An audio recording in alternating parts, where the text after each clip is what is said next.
mother and father did not get the opportunity to go to high school. They grew up in rural South Carolina. They had to pick cucumber and cotton. You know, dirt roads, outhouses, and life was tough. Life was tough for them, and they were living in generational poverty. Michelle Gathers Clark says her parents moved to New York City to take civil service jobs. They lived in public housing. I recognized that in public housing there were all kinds of people, and you know, sometimes crime was happening. We didn't have much, but what we had was clean and it was ours. I recognized that my parents couldn't help me with my homework by the time I was in 4th grade. But her mother's words inspired her. And she said to me, you take care of your brother and sister and go to college. Go to college. When Clark was in the 8th grade, her mother died. After that, she and her siblings went to live with their aunt and uncle. For a while, I thought my dream of going to college could never happen. Her aunt and uncle encouraged her to focus on school. I had some extraordinary teachers who actually saw something in me I didn't see in myself. A teacher nominated Clark for the federal Stay in School program, which led to a government clerical job at 15. She got into the Junior Achievement Program, where a mentor sent her to a Dale Carnegie course. So there are a lot of things going on that together knitted a resume and a profile together of someone who could be the first person in their family to go to college. Clark went to Long Island University, earned an accounting degree, and became a CPA. American Express hired her as an internal auditor. Got promoted through the ranks, then went to risk management. From risk management, said I want to run one of our servicing centers because I aspire to be a senior vice president here. And she became one. She made a mid-six-figure salary, putting her in the top 1% of earners in North Carolina, the place she made home. What type of lifestyle did it provide for you? I could buy a home in the neighborhood I wanted to buy a home in. My reality was I could vacation where I wanted to vacation. My reality was I could put money in the bank. You could buy things. I could buy what I wanted, when I wanted. That's not Tasha Hampton's reality. When you get your paycheck, it's like it's gone before you even get the money in your hand, just adding up the bills that you have and stuff like that. It's like it's gone. Like Clark, Hampton grew up in a working class family, hers in upstate New York. I'm one of 6 kids. So, you know, we had our struggles and we didn't always get the things that we wanted, but we were blessed with the things that we needed. After high school graduation, Hampton waited a few years before enrolling in college. Once I started, you know, things just didn't go the way that I had planned. Study was not a priority. It really wasn't. It really wasn't. Got caught up with the wrong people and went the wrong way, you know, so that's how I ended up expecting my babies, you know, at 24. So I ended up dropping out of college, you know, just to take care of them. Hampton is now taking care of 3 daughters. She works as a housekeeper in a retirement community, making less than $11 an hour. It's a struggle, you know, not being able to provide them, you know, the things that they feel that they should have. How tough is that? Some days, my strength just so weak, all I can do is just call on God's name, you know. All I can do is just pray. Hampton lives in public housing. Food stamps help with the groceries. Medicaid helps with health care. Even with the assistance, I still sometimes fall short. Hampton thinks she should get paid more for the work she's doing. I understand, you know, everyone have a business and, you know, you have to stay in your lane. I get that. But at the same time, let's be fair. I want to be able to work and actually get paid for the work that I'm doing. The lives of Tasha Hampton and Michelle Gathers Clark help illustrate the income gap that exists here in North Carolina and across the country, and some of the barriers that make it hard for so many people to pull themselves out of poverty. Almost all of the wealth and much of the income is going to the top 1%. During last year's presidential campaign, we heard a lot about the 1% and the 99%. In North Carolina, the average income of the top 1% of earners is almost $746,000, while the average income of the bottom 99% just over $42,000. It's a ratio of 18 to 1. Nationally, average CEO pay is 335 times the amount of the average worker. I would hate to say greed, but when it comes down to that, that's what it is, greed. This guy was born in 1957. Economics professor James Johnson of UNC's Keenan-Flagler Business School blames much of the problem on the public sector's inability to keep up with the private sector's globalization and automation.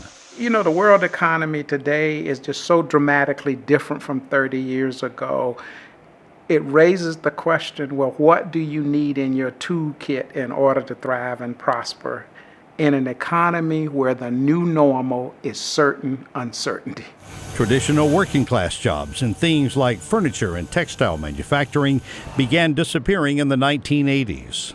Those jobs began to move offshore, leaving behind a population that did not have the skills to compete in an emerging information-based economy. In the 1990s, white-collar jobs began to move offshore too, things like customer call centers and routine business functions. And in the 2000s, jobs in research and development began to follow. If you look at what major corporations began to do, they began to tap into enormous talent around the world in India and China and other places to begin to do innovation. And innovation has led to automation, with robots replacing jobs that humans used to do by hand.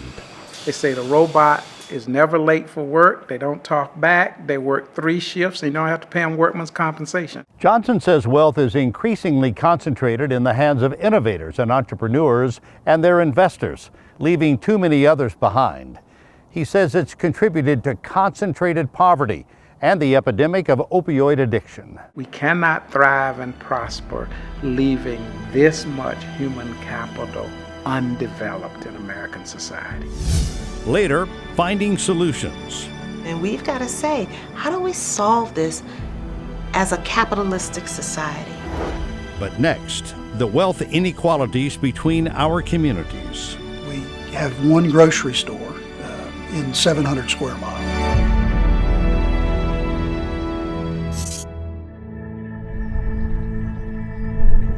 If you want to see wealth inequality between communities in our state, just take a drive through Wake and Bertie counties.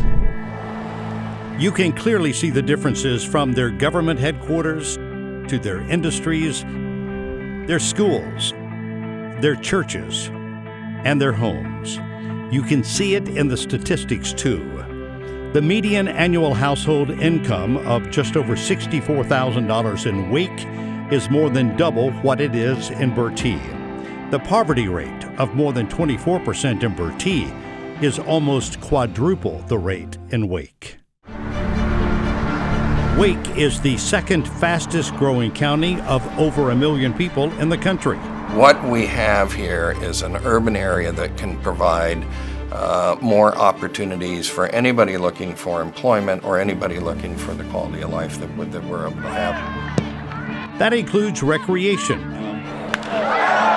entertainment like sporting events and concerts, and seemingly endless choices in shopping and dining. Good public schools and 3 major research universities in the area help too. That just produce this pipeline of employees that are very, very valuable and attractive to employers. About 48% of Wake County adults have a bachelor's degree or higher, compared to only 11% in Bertie County. This is our Lancaster 5, our newest model. Precision Hawk CEO Michael Chazen says all of those attributes are why his company moved from Indiana to Raleigh. The company makes this fixed-wing drone and modifies it and other drones with software that helps industry and agriculture. For example, a farmer might fly a Precision Hawk drone to gather data about his fields. How many plants that you have growing below, where there might be an infestation, figuring out what parts of your farm might need more water. Chazen says Research Triangle Park and the area's research universities have created fertile ground for entrepreneurs. He says it's turning the area into a technology hub perfectly suited to his company. Just this year alone, we're probably seeing north of 300% growth in our sales pipeline. We're going to be hiring a number of positions this year in software development and consulting and sales and other areas across the company to help us support this tremendous amount of growth that we're seeing. Good. Looking good. Bertie County native Toshika Watson says there's no such growth in her community. Poor. It's no jobs. At least no good ones. Watson says she found herself in dead-end jobs that required hard work for low pay. As life went on, I was like, I want better for myself. That's why she enrolled in the cosmetology program at nearby Martin Community College. She plans to work in a salon in Greenville, then eventually open her own, but not in Bertie County. I'm thinking about moving to Charlotte, either Charlotte, Fayetteville, or Raleigh.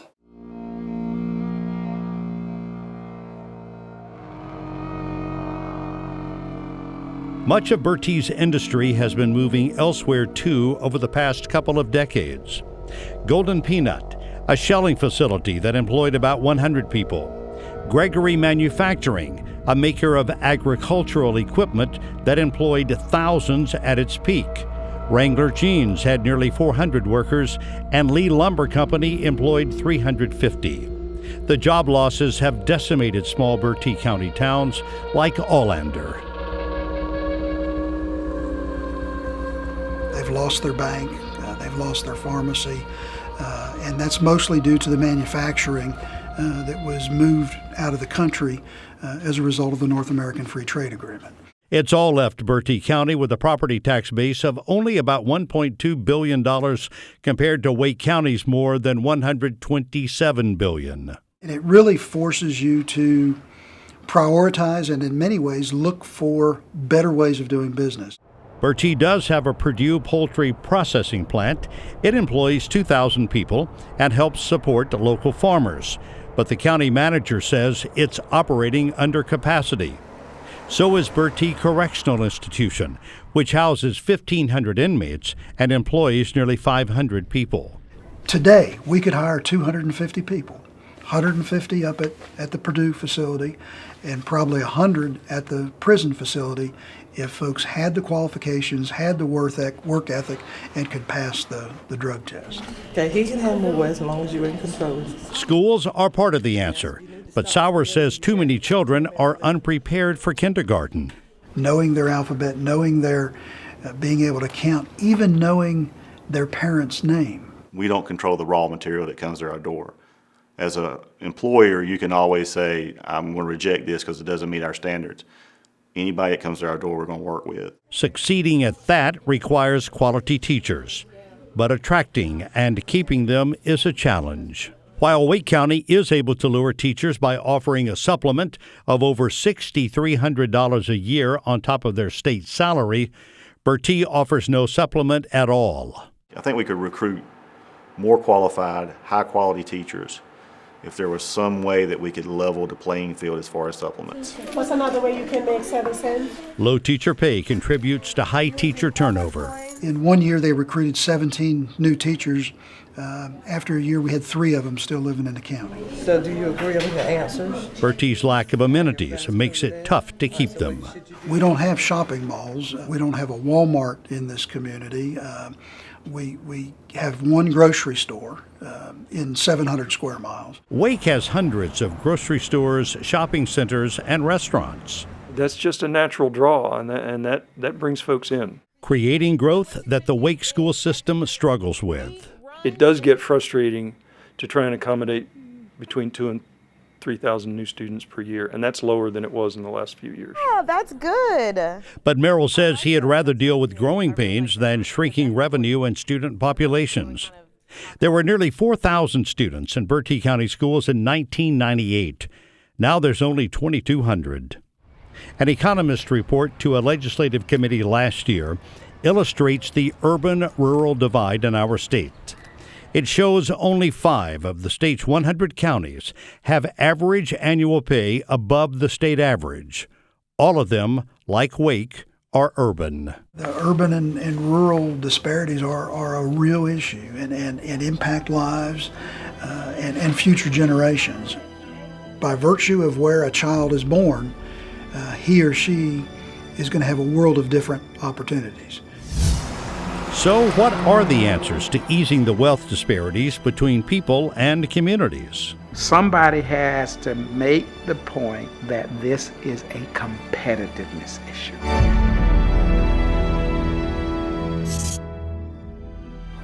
This WRAL documentary is available on demand on all these platforms. And talk to us by following WRAL Doc on Facebook and Twitter.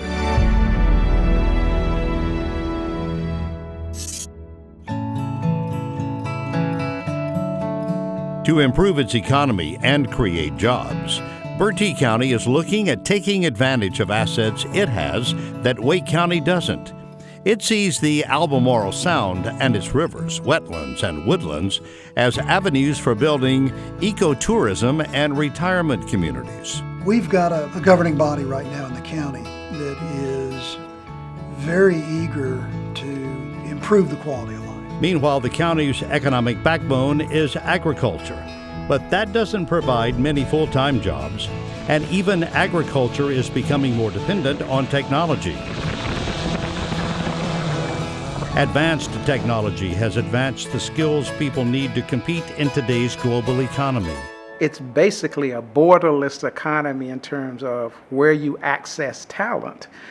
We've suffered tremendously because there have been only an increasingly few people who have the skill set to be able to compete in that economy, and a large population left behind with skills mismatches that don't allow them to compete. Johnson says those skills are the ability to see new opportunities, take advantage of them, adapt to change, and work with people from other cultures. Our education system is not aligned to provide our people with those skills. Tasha Hampton would like to go back to school to improve her skills. I need a better job, a better financial situation. Trying to get my girls out of the situation that we're in into a better environment, around more positive people. But she doesn't see a way to go back to school and still take care of her children. Working, coming home, fixing dinner, helping the kids with the homework, doing the household chores. It's like I'd be so beat at the end of the night, to even, think about schoolwork. It's one of the barriers many low-income people face trying to improve their situation.